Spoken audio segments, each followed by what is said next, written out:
Hello বন্ধুরা, আজকের ভিডিওতে আমরা দেখব যে কিভাবে আমরা একই ইমেল অ্যাড্রেসে আপনার হয়তো বা একটা চ্যানেল আছে আর একটা চ্যানেল আপনি বাড়াবেন কিভাবে, কিংবা আপনার চ্যানেলের নাম আপনি কিভাবে চেঞ্জ করবেন। অনেকে আছেন যে একটা চ্যানেল আছে, তার ভিতরে আপনি আরেকটা চ্যানেল ক্রিয়েট করবেন। সেটা কিভাবে করবেন? কোনো প্রকার কম্পিউটার লাগবে না, কোনো প্রকার জাস্ট ইন্টারনেট ব্রাউজার হলেই হচ্ছে আর কি। তো চলুন দেখি। আমরা যাব গুগল ক্রোমে অ্যান্ড যাচ্ছি হচ্ছে আমরা ইউটিউবে। সরি, একটা পেজ ওপেন হয়ে গেছে। যাব youtube.com। অ্যান্ড এখান থেকে আপনার যে চ্যানেলটা থাকবে সেটা যদি নাম রিনেম করতে চান, মানে নাম চেঞ্জ করতে চান, কিংবা ইউটিউব চ্যানেল ক্রিয়েট করতে চান আরেকটা, সেক্ষেত্রে আপনি জাস্ট আপনার যে আইকন দেখতে পাচ্ছেন কর্নারে, এখানে আমার একটা চাপ লেগে গেছে। আচ্ছা, এই যে আইকন দেখতে পাচ্ছেন চ্যানেল লোগো, এখানে ক্লিক করবেন। একটু নিচে আসলে আপনি পাচ্ছেন সেটিং থেকে এখানে আপনি দেখতে পাচ্ছেন আপনার এখানে লেখা আছে যে আমার যে চ্যানেলটা সেটা হচ্ছে এসকে সজীব। যাই হোক, এর নিচে আমি পাচ্ছি add or manage your channel. Just এখানে ক্লিক করব। অনেক ইজি। এখান থেকে আমি আমার চ্যানেল, নতুন একটা চ্যানেল ক্রিয়েট করতে পারছি। এখানে দেখাচ্ছে ক্রিয়েট এ নিউ চ্যানেল। তো এটা আসছে আপনার চ্যানেল ক্রিয়েট। আমি যদি ক্লিক করি এখানে, তো এখানে দেখেন যে আপনার চ্যানেলের নাম দিতে হবে, ক্রিয়েট করতে হবে। অনেক ইজি। এটা হয়ে গেল আপনার চ্যানেল ক্রিয়েটের বিষয়টা। এখন আমি চাই যে আমার চ্যানেলের নামটা চেঞ্জ করব। সেটা কিভাবে করব? আপনারা দেখতে পাচ্ছেন এসকে সজীব, এর নামটা আমি চেঞ্জ করে দিব। ওকে, নামের পর ক্লিক করবেন, জাস্ট এখানে চলে আসবে। এখান থেকে আসার পরে আপনাকে যেটা করতে হবে, সেটিংয়ে যেতে হবে। এখান থেকে আপনারা দেখতে পাচ্ছেন এসকে সজীবের নিচে আসছে এডিট অন গুগল। জাস্ট এখানে ক্লিক করবেন। ভেরি গুড, আপনার ইনফরমেশন এখানে চলে আসলো।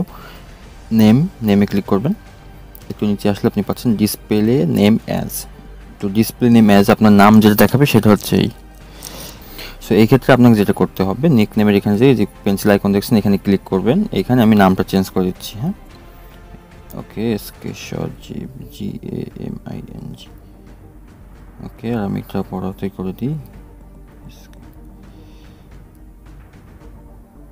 গেমিং। Very good. আমি গেমিং চ্যানেল করলাম অ্যান্ড সেভ। ডিসপ্লে নেম, এবার ক্লিক করবো আমরা ডিসপ্লে নেমের এখানে। নিচে আসছে আপনারা দেখেন এসকে সজীব ব্র্যাকেটে display name SK gaming. Very good, save. এখন দেখেন নিকনেম এসকে গেমিং। আচ্ছা, যাই হোক, এখানে একটু সমস্যা হচ্ছে, যেটা হচ্ছে আমি নেমটাও চেঞ্জ করতে হবে মেবি। ওকে, সো আমি চাচ্ছি শুধু এসকে গেমিং আসবে। ওকে, তো এখান থেকে আমি যেটা করবো, এসকে গেমিং, এসকে, সেভ, ডান। এবার যাব আমরা ডিসপ্লে নেম। এখানে দেখেন ওপরে আসছে আপনার এসকে গেমিং, সেভ হয়ে গেল। নেক্সট টাইম আমার ওই চ্যানেলটার কিন্তু নাম চেঞ্জ হয়ে গেল। এটা অনেক ইজি একটা বিষয়। তো আপনারা যা জানতেন না জেনে গেলেন। যদি ভিডিওটা ভালো লাগে লাইক দিতে ভুল করবেন না। কোনো প্রকার মন্তব্য থাকলে অবশ্যই কমেন্ট করবেন। আর যদি কোনো কিছু জানার থাকে, কোনো কিছু নেক্সট কোন টপিকের ভিডিও চান, অবশ্যই জানাবেন কমেন্টের মাধ্যমে। আমি চেষ্টা করবো আপনাকে হেল্প করার জন্য। আর তো এই তো আজকের ভিডিওটা এটাই ছিল। আমার একটা চ্যানেল ক্রিয়েট করার দরকার ছিল, তো এই জন্য ভাবলাম একটা ভিডিও তৈরি করে দিই আপনাদেরকে। আপনারা যা জানেন না তারা জেনে গেলেন, আর যারা জানতেন তারা তো জানতেনই। তো ভালো থাকবেন সবাই। ভিডিওটা লম্বা করলাম না, আজকের মতো এটুকুই। আসসালামু আলাইকুম।